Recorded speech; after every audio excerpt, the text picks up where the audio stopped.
Newspapers 12%, magazines 5%, radio 2, TV 29, internet 12, outdoor 5, and all the others put together 34. That's enough.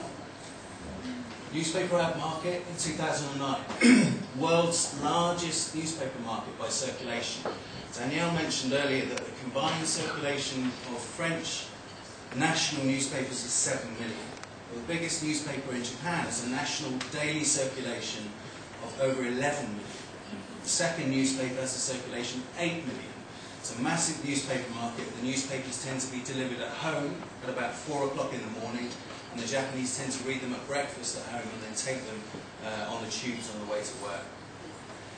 Advertising expenditure, 673.9 billion, which is roughly 6.7 billion US dollars, 18% decline. That's 2009 compared to 2008. It's a brutal, brutal market for newspapers.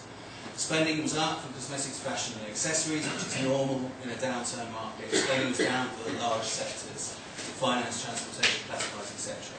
It's a huge, huge impact on this enormous market in Japan. And there's been discontinuation of evening editions, which is a huge, sort of like shameful feeling for the Japanese newspaper publishers, and cooperation between publishers for printing and distribution, unheard of in the past. So what they're trying to do is raise subscription fees to try and gain some more money, and adding paywalls for online content. So often in some markets, like Michael mentioned earlier in the UK, Times Online is trying to pay for its content, and it's lost 90% of its subscribers. The Nikkei newspaper is doing this, and they're gaining about 400,000 subscribers in 2 months, paying full price, more expensive to subscribe online than it is to subscribe to the newspaper. So things are different out there. Magazine ad market, again, dominated by local titles. Expenditures were roughly 3 billion. Hardest hit magazines were automotive and IT related magazines. By the way, that's what I do, so we're in trouble. Practical Living and Teen Girls magazines showed slight increases, and overall women's magazines were the only sector of the market which increased. But basically what they did is they produced sort of bumper magazines with lots of freebies on them, you know, maybe free sort of like cream or cosmetics or a handbag or something to boost circulations. Lost in translation, the reason I put this up here is this is a campaign that was run by Nissan a few years ago, and the tagline was "Let's Go" in Japanese, and there's 12 different ways of saying "Let's Go" according to the market that you're pitching. In other words, if you're using a translation agency to translate your ad into Japanese, and the agency doesn't ask you which magazine is it going into and what's the target audience, you're not going to get it right. 12 different ways, depending if you're speaking to a girl, a boy, a businessman, a housewife, so again, quite complex, the language. TV market overview, 17 billion, decline of 10% year on year, that's 2008-2009. First quarter, massive cutback of spot advertising because it's quick and easy to cancel. Second quarter, it was the sponsorships, TV sponsorships and program sponsorships, because that takes time to filter through. Final quarter in 2009 showed some signs of growth. Outdoor. Outdoor is really, really sophisticated in Japan. This is a picture of a poster advertising on a tube, on an underground train. I've seen these posters. These posters, by the way, are the most annoying things in the world because they're for a Japanese market, so they're about 1 meter 70 high. So when I walk into the train, I don't know why I told you that. Anyway, these things are e-ink. Yeah? This is a flexible display, and the reason they use this one is it's a mascara. Which moves like this, wonderful, ingenious, but perfect for a moving image on a poster. You'll only see this in Japan. Also, you have digital outdoor posters with a camera on them, fed back to a PC which has got face recognition. So they put them up in, they're trialing them in Tokyo Station, Central Station at the moment. So as you walk by, only the people that look at the poster, they recognise this is a middle-aged lady, this is a young guy. And then afterwards they feed it back to the advertiser and they say, listen, between the hours of 7 in the morning and 9 in the morning, it's mainly businessmen. Between 9 and 11, it's housewives. Not only now do they have face recognition, but also the software tells you where they went. So if you put it in point of sale in a supermarket, at a point where sort of in this direction is the men's section, this direction is the ladies section, and food hall downstairs, you can serve a digital ad to somebody, recognise the face of the person that you're serving it to, and then know where they went afterwards. You served an ad for a reduced price pot noodle, and they went straight to the food hall. So it's a very, very sophisticated market. It's still in early stages of testing, but they're trying to put this digital impact, and it's all there to feed back to advertisers to get value for money. Internet access in Japan. Internet access is huge. Lots and lots of people access the internet via their mobile phones, and I'll go into detail in a minute. Internet and social media. Internet advertising revenues overtook newspapers and overtook magazines in 2009. They didn't overtake combined print, but it's a massive growing market. Overall revenues are 706 billion yen, that's about $7 billion US.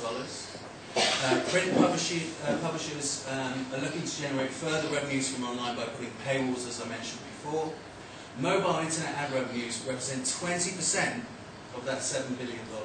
It's unlike any other market in the world, but 20% of all internet advertising revenues come over mobile. Social media is massive in Japan, but very different to Western use. So 50% of all blog posts are in the Japanese language. When you consider there's only 125 million people in Japan and 50% of all blogs are in Japanese, they love doing blogs. But if you go onto Japanese social networking sites, it's very different. If you go onto Facebook, any Western site, it's a great big picture of your face. Usually a beautiful picture from 10 years ago. My picture is nothing like me. I ain't a person on the photo. In Japan, you never do this. In Japan, it's an avatar. Maybe a picture of a cat or whatever. The reason is that you're anonymous online. It's not you. You're not being promoting yourself online. What you're promoting is your views, but you don't want it to be you personally. And maybe because the Japanese people are so restricted in their working place, they can't speak their own mind. You have to sort of work within the company rules.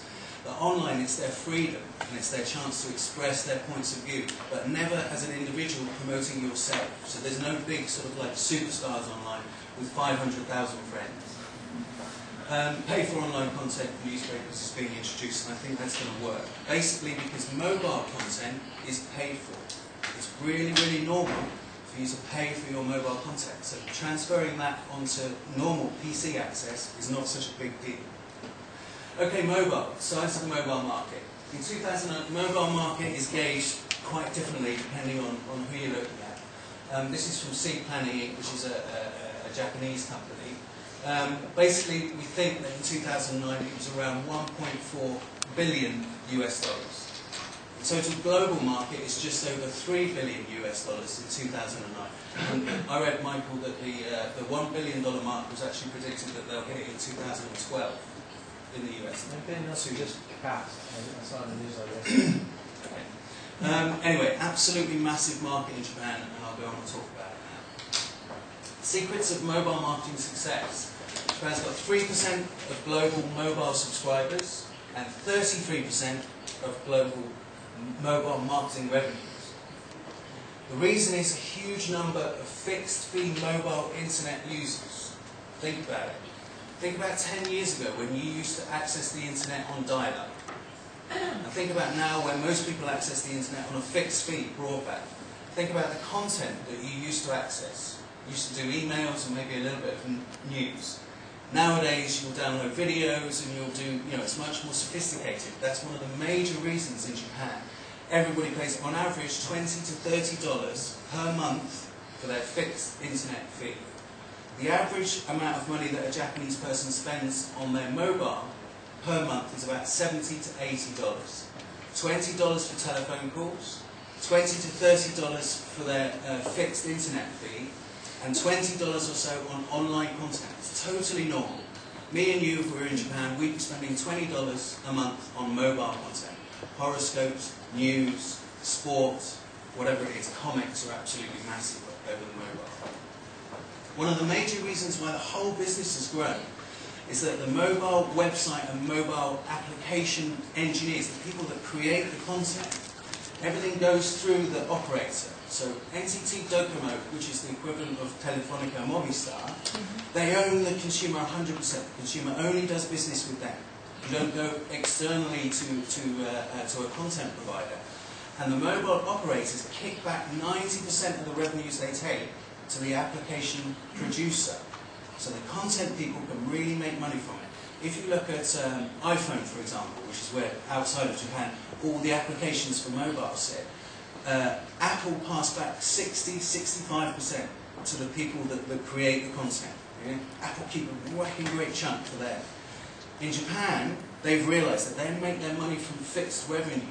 That's where from the mobile internet access. So they're passing the money back to the people that are producing the content, and so the content gets better because the content providers know they can make money. There's the use of QR codes and other traffic drivers, which drive people from print. Do you know what QR codes are? They're kind of a little bit more common now. QR code is like a 3D barcode, which you click with your mobile phone on the camera, and it opens up a website for you. QR codes are all over the place. They're in print magazines, in newspapers. You even get QR codes on internet advertising, which doesn't make any sense, yeah? But what happens is maybe it's an ad for a recruitment company. But when you're in the office, you can't access that ad because it's recruitment. But what you do is you get out your mobile phone, you click on that, and you store that web page for when you're on the way home, and then you access it. So QR codes really drive traffic through to mobile websites. And the behaviour of the Japanese people. Japanese people love their mobile phone. Mobile phone is totally different for them than it is for us. Yes, it's a communications tool, but it's also very definitely a form of media. But on top of it, most new mobile phones have a mobile wallet inside. So it's got a wireless chip. I don't know if, like on the underground system here, you have these wireless cards where you just click like that with your card to enter. No, you've got that in there. So it's basically a wireless chip that's inside your mobile phone, and you load it up with $20 worth each month. And then when you go into stores, you can buy a newspaper or something small just by going plunk, and you pay for it on your mobile phone. It's a lot more than just a communications device. And the Japanese people really accept this. They love their mobile phones. Okay, very, very briefly, mobile marketing, some cool stuff. AR, does anybody know what AR is? Augmented reality. It's basically taking your mobile phone, looking through the camera at the world, and then the website that you're going through augments what you're seeing. In other words, it gives you information about the world that you're looking at. So Tonshidok is a Japanese technology company, and they produce this product called Sekai Camera. And basically, you switch this product on, which you download onto your mobile phone, and let's say you go into a shopping centre and you look at the shopping centre, and ads pop up and information pops up about the physical world that you're looking at. And companies, consumer companies like retailers and restaurants, are paying to tag the space. So that when you visit, it's done by a GPS system. So when you look at a restaurant, it pops up, we've got a special deal on sushi today. Come on in and show your phone, and you'll get a 20% discount. So if you think about it, instead of using the internet as the structure for serving information to people, you're using the real world as the structure that people are looking through. On top of it, it's got a social media element, so that let's say you go to a really busy train station and you want to meet your friends there. You press a button and you leave a hanging message. It's physically there in the air when people look at it. And it can be a phone message or a text message to say, I'm in McDonald's across the road, because there's like a million other people there. Come and see me over the road. And then when the other people arrive, they look at it and your message is hanging there for them, and they click on it and they can listen to your message. So it's combining social media and augmented reality. And this service is only a few months old, and it's got millions of users, and it's got really big commercial backing, because retailers especially realise there's real money to be had, because you just target the people that are physically in your space, and you can deliver a message straight to them. Another example of a really successful consumer campaign is McDonald's. McDonald's have produced a mobile website which is really popular. They say it's got more than 16 million subscribers, and that was the end of last year. So 16 million people put their data online to McDonald's, their telephone number, their address, and they subscribe to this website. This website uses NFC, it's called Near Field Communication. So they're using the wireless chip that's inside the mobile phone, and they've installed 3,800 wireless chip readers in the McDonald's stores. What they do is they serve targeted messaging with coupons onto your mobile phone. So, for example, a Happy Meal with a £quarter pounder normally costs 550 yen. Well, they serve you a voucher and you get 60 yen discount and a free coffee. When you walk into the store, you put your mobile phone over the reader, just for 1 second, click, And instead of $5.50, we get the reduction and a free coffee. And then quite often the people do a second click, click, and you purchase it. This is just really, really effective. It works perfectly well. But the thing about the mobile marketing market in Japan is it's not about SMS messages and banner ads on mobile websites. That's not what it's about.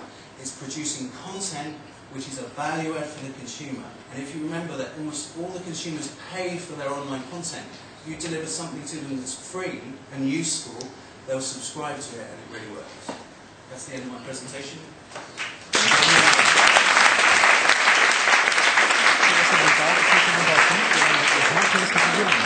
No, la distribución de los medios. No, es que dijeron algo de las imágenes de agentes al principio. 20%. 20% es bastante, ¿no? 25. Organiza el cierre del seminario.